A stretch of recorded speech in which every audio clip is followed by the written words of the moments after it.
Hi, I'm Jason Inman. And I'm Ashley Victoria Robinson. And we just got off the Wave Rider to review Legends of Tomorrow, Season 3, Episode 9, Beebo, the God of War. And if you haven't seen this episode, you might want to come back later because there will be spoilers. The Legends investigate an anachronism in a Viking settlement in the New World and realize the Norsemen are worshipping an artifact as their god. Now, real quick before we get to this review of Legends of Tomorrow, we just want to tell you that today, Wednesday, December 6th, our first comic book miniseries, issue 1 of Jupiter Jet, has now hit into comic book stores everywhere. So go to your local comic book store, or you can buy it digitally on Comixology and pick up our first comic book about a girl with a jetpack. But if you're in LA, December 6th, Ashley, we're going to be somewhere, right? We're going to be at Earth 2 Comics in Sherman Oaks, and we're going to be Sherman Oaks, California. Yeah, I don't think there's other Sherman Oaks. Only in California. I'm stating it right now.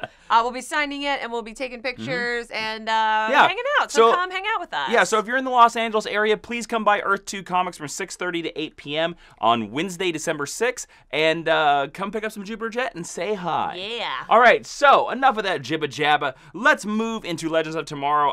I thought it was nice to start off this episode with young Martin Stein in 1992. The actor who's played young Martin Stein has been great in every episode. We've now moved him a little bit older now. And to be honest with you, his quest for Beebo reminded me of the movie Jingle All the Way, if you remember that Arnold Schwarzenegger not classic with, I can't remember the comedian's name, but they kind of went after a similar item, a Turbo Man. Reminded me of Furbies. Now, this is silly. And this is kind of ridiculous, especially shooting the arrow and stuff like that. But this is the silly that Legends of Tomorrow lives in. This is the show that is, so I didn't mind this. What did you think about young Martin Stein coming back to the show? I thought it was a really nice way to get one final episode with Martin Stein and not having Victor Garber back. I do think this actor does a great job aping what Victor Garber laid down for this character. I like that we get to see him, and we get to see him in the context of trying to get something for Lily, because we've never flashed back to Martin Stein with a daughter. Well, because of the timelines were different. Right, because she's an anachronism. And I thought it was a really lovely way to spend his last flashback. Was all of this happens for Lily. I thought that was very sweet. Now, there was a slight little problem, is that Martin Stein is zipped back to the past. The legends go back to the past, and we learn that it's the Vikings are there in North America, and apparently the anachronism is that the Vikings never left. They never left North America. New Valhalla. New Valhalla, which I actually thought was a great name for our country. I did too. And, I live in New Valhalla. Just saying, like, maybe in 100 years after we're tired of America, maybe want to be New Valhalla. Maybe want to be the United States of Valhalla. I'm just, I'm workshopping it here. I'm putting the feelers out there so that for our future generations, maybe somebody will pick it up and run with it. Yeah. They'll find this historical archive somewhere on a shelf and be like, hey, that guy was on to something. Of course, the Rory lines continue, I guess, where he was like, we're not going back for some damn toy. Yeah. Says that line. I really liked Beebo. And I thought the lines that the writers wrote for Beebo, were very reminiscent of Furbies. Yeah. Of course, that toy from the 90s, a little furry thing that was like, I'm so hungry. But this one was funny because Beebo's constant thing apparently was being fed. So he'd be like, Beebo hungers. Yeah. And the Vikings said that as Beebo hungers for battle. Or death, yeah. I thought that was really funny, and I thought those moments really were. Now, again, I was kind of like you. You at first, at the beginning of this episode, love to tell the viewers out there, you were like, oh, this is not going to be a good episode. I saw the title of this episode, and I was like, this is going to be terrible, because the holiday episodes are normally terrible, and it's not terrible. Yeah. Imagine that. Although, I'm calling it right now. San Diego Comic-Con 2018, Beebo's for sale. Really? Oh, yeah. It's going to be an exclusive. I don't think so. Not a working doll, but, like, there will be a Beebo. I actually think it would be really funny if, like, DC or Graffiti Designs put out a shirt that had Beebo, and it just says Beebo hungers. That'd be so funny. Can we talk about Leo is in this episode? Yes. I wrote all in caps with 1,000 exclamation points. Leo Snart. And, of course, he's trying to help all the people in the Wave Rider get over Martin Stein. With the puppet! With a giant Martin Stein puppet. Now, I saw it goes into the silly territory, but Legends is the silly show. Yeah. So I will give it a pass. I love the joke that Rory is beating the snot out of the puppet. I hate puppets. And he's like, oh, you must have had so many anger issues with Stein. And it's like, no, he just hates puppets. I hate puppets. What? And vampires. And what about vampire puppets? I especially hate them. Where's the beer? Yeah. That's pretty. You notice that he's now calling Nate pretty. Yeah. which I thought is very interesting. Rory, I'm sorry to break it to you. Nate is not pretty. I thought there was a great moment here. We bring young Martin Stein, we rescue him, we bring him on the Wave Rider, and of course, Jax is immediately like, Earl Grey? And he's like, oh, what? Yeah, yes, Jefferson. And so it's like, Jax is not getting a chance to grieve. I thought this was an interesting storyline, and especially when we see Jax go through the Back to the Future shenanigans of trying to give him the letter, which is very similar to the plot line in Back to the Future 3. Yep. I thought that this episode actually had some heart underneath it. And it's interesting, too, because even though two main characters on two of the other shows got married in the crossover, I think Legends with the death of Martin Stein is going to be the show that's the most affected by that crossover. I agree. Yeah. I definitely agree. I also think it's interesting that even though Martin Stein here would still be older, he's probably in his 30s. Maybe, I'd say maybe late 30s. Yeah, 35 or 40-ish. I can't do math, Yeah, guys. yeah, Don't yeah, tweet me. yeah. He still very much treats Jax like, hello, son. Yes. Like Hello, Jefferson. It's that Yes. same The professor. relationship, which was very sweet. I also noticed that this, again, is the recurring theme of this season, that the Legends keep bumping into younger versions of themselves. Yep. Now, the question I want to ask for you, Ashley, and just we can go into a little bit of advanced prediction mode here, a little bit, just a little tiny prediction. Which Legends member do you want to bump into young next? Do I want to bump into? I would really, really love to bump into a younger version of Amaya. I think she would be the most interesting and it would be the most different. It would be mining a mythology that we don't get as much in the show. Obviously, there's the Vixen solo series that kind of delves into that a little more. I think we're going to get Sarah. That's the one I want. But I'm saving it for my prediction of what I think is going to happen. Oh, okay. Because I do think it's going to be Sarah. I think it's going to be Sarah, too, and I think it's going to be Sarah with Nissa. Oh, that's not what I think. All right. Nate's fake Viking beard looked really bad. Awful! However, maybe this is skipping ahead a little bit, but Agent Sharp joins the team for this mission. She looks so good as a Viking. Like, amazing. And her softening up and her and Sarah building this trust between them was great. I loved it, and I love their interactions throughout this episode. I'm going to state it right here. Agent Sharp was the best in this episode that she has been the entire season. And I've been kind of let down by her because I kind of feel, and again, I don't know whether it's the writing, I don't know whether it's her performance, I don't know whether it's the direction. Might be a combination. Might be a combination of all three, but I felt that up until this point, her line readings have been very weak. I haven't believed any line of dialogue. In this episode, maybe because we're one short on the Legends team, maybe she kind of slots in pretty well. And to be honest with you, at this point, I'm like, you know what? I would be fine if Agent Sharp joined the Legends. I would permanently. too. Yeah. I'd be totally down with that. And this episode proved to me that she's the best actress to do this. Let's talk about an amazing gobsmack of a moment. Damien Dark coming down as Odin with the helmet and the hair and everything is something that I never knew I needed in my life, but I'm goddamn glad I saw. It also looks terrible. His, like, I'm sorry. Terribly good. The wig work on him was garbage in this episode, a lot like Nate's beard.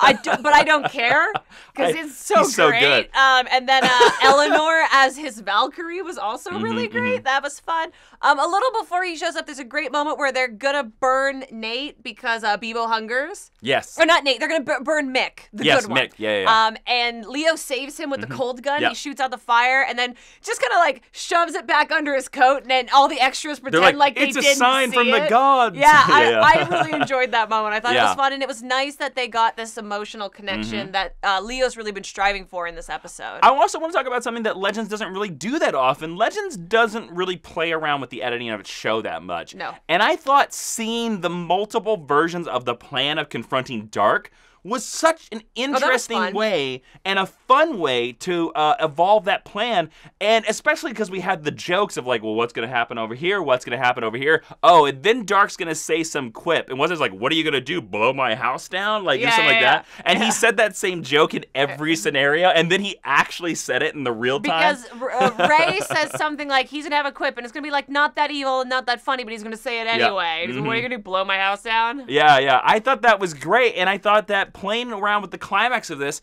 made this very simple episode, because it was a very simple episode. At face value, elevated. It elevated the plotting of that. I thought it was a lot of fun. But again, this is something that you can only do with Legends because it's a time travel show, and the DC TV shows excel when they focus in on what makes their strengths them were, special. their strength and unique. Yeah. Yeah. When they try to copy each other is where they fail. Yes. Completely. We also got to talk about something that only Legends could pull off: a floating toy giving warnings to the Vikings about global warming. And science is totally real, and maybe there's a God, but that doesn't mean science is wrong. Exactly. This was a great moment for the Atom that I enjoyed almost as much as in the Crisis on Earth X crossover where he's holding up the scalpel. Yes. They've made some really good, finally they're making good use of Ray's power as the Atom. The shrinking is actually cool this season. Ray Palmer is finally, I feel, gelling as a real character, which is weird because he's been around in this universe for about 4 years now. Yeah, but this version of Ray is very different from the version on Arrow. Oh, 100%, because he was basically a love foil for Felicity in Arrow. But,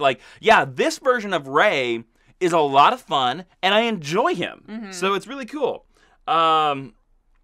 So we got to talk about Sarah getting transported to the weird Malice dimension. It looked really cool, and I like the idea that Malice now has some sort of connection to Sarah. Yeah. I thought that was really neat. I think it's because she died.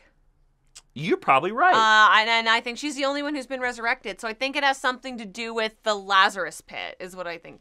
That is a really good call. Thank you. I actually really like that a lot. And then Martin Stein and Jax's final scene together, where we learned that he burned the letter. That was great. Also, seeing young Clarissa is always nice too. Yes, and then Martin Stein being like, Jefferson, to you, I'm already a ghost, which I thought was very sad. And then we find out that Jax is going to leave the show. Now, we don't know for how long. I predict it's only going to be 3 or 4 episodes. Good. Because I really like him, but I did not predict us losing Firestorm completely. I didn't either. And in the wake of losing Wally on The Flash, I'm like, why are you getting rid of all these great, young, diverse characters? Please come back, Jax. But it does lead to a Christmas party. And that's the worst part of the episode. But there's a nice part of the moment in that episode, in that little scene, where Snart and Mick get a final moment, where Snart gives him back the beer. They're like, oh, we're actually kind of a good team. Yeah, that was sweet. And then let's talk about... I spoiled this for myself by looking at IMDb. Don't look at IMDb. The final scene where Sarah just walks into the Wave Rider and is like, hello, love. Yeah. I know a demon that knows your name. That was great. What is that? I was like, hell yes, did John Constantine break into the Wave Rider? I was like, that is awesome. That is pretty cool. Now, I am not certain. I think we get him for the next 2 episodes. I think so. I think of it, but like, oh my God, Matt Ryan as Constantine is awesome. He's got a CW seat. I actually think this Legends series might set up his CW series. I think so, in the same way that the Crisis is going to set up Freedom Fighters, the Ray. Yep. I think Legends is the perfect place for Constantine in the currently existing DC universe. I liked seeing him on Arrow, but that was not the right place for him. He was great in that episode, He though. was great, and they were great together, but like, there's Magic and Arrow should just not. Only when Constantine's around. Only when Constantine. So I'm really hoping that maybe we'll see more of him in more seasons, or maybe... You know, the CW could just pick up a Constantine show and I'd be there for it. Sure. Just reboot it completely. I don't care about anyone else. Just give him a show. I'm so excited about this. I'm so jazzed for Legends to come back. All right, let's move straight into the rating. But real quick before we do that, I just want to remind everybody, go down to the comments, leave us your awesome questions about the finales of all the CW DC TV shows. And this Friday, when we do DC TV Recap, we'll take some of your questions, we'll answer them, and some of the best ones are going to get prizes. What? Just throwing it out there. All right, so let's move straight into the rating based on a scale of 1 to 5 Constantine cigarettes. Ashley, what would you give this episode of Legends of Tomorrow, the Beebo the Hateful, or whatever? I think Beebo, Lord Beebo. Beebo the God of War, should be on a t-shirt. I think this was a really clever episode, a really great use of the form and what you can do with these characters that you can't do anywhere else. It's a nice beginning of a farewell to the Leonard Snart character and to Martin Stein. I'm going to give it a 5 out of 5. I think this is one of the strongest Legends episodes this season and maybe ever. It took a stupid idea and it made it great, which is what Legends does. How about you? What are you going to give Beebo, the God of War? I agree with you. It's silly moments that are really silly, mixed in with some heart, mixed in with some fun moments, and we get Damien Dark and Constantine in this episode, there is no doubt this is a 5 out of 5. This episode was so much fun, and I'm so excited for this might be my favorite mid-season finale so far. We still have Arrow to go. We'll talk about it on Friday. But we'll get there. All right, so let's go into predictions. Ashley, based on this episode, where do you think the future of Legends is going? So we have had Sarah flashbacks before, and I think given the fact that Sarah flashbacks allow us access to Laurel and Oliver, there's no way that we're not going back to at least the Sarah and Oliver flashback. I'm hoping it's a little pre them getting on the boat, because the last flashback was like 10 seconds before they got on the boat together. and the last one she had another one in season 2 where it showed us how the League of Assassins found her. Yeah. And I would like to see more of what Sarah was like before all of this happened to her. So I hope that's what we delve into. And then you get Lance. And then we get Lance. Yeah. Put Paul Blackthorne. I could be in the episode. And Stephen Amell back in their bad wigs. Sure. I'm all for it. That's with the big hair. Exactly. Maybe I gave her a Beebo one time. Oh my God, that'd be great. Because she would have been alive in 92. Yeah, she wanted a Beebo. Yeah. What do you think? I put a gun in a guy's mouth to get a Beebo. Great. Quentin, what do you think is coming down the pipe for Legends? A lot of Lance time. I think I have 2 predictions. Okay. One is that I think Mick is going to absolutely hate John Constantine. I'm dying for it. And I think or they'll be buddies because they like drugs and alcohol. I think that it could flip like that. If Constantine gives him good demon liquor, then Mick will turn around to him. But I think originally, like, Constantine's just going to put him to sleep. But I think I have a prediction about Malice. Okay. I think I love your idea that the reason why he convenes with Sarah is because she has been dead once. So I'm going to expand on that a little bit more. Okay.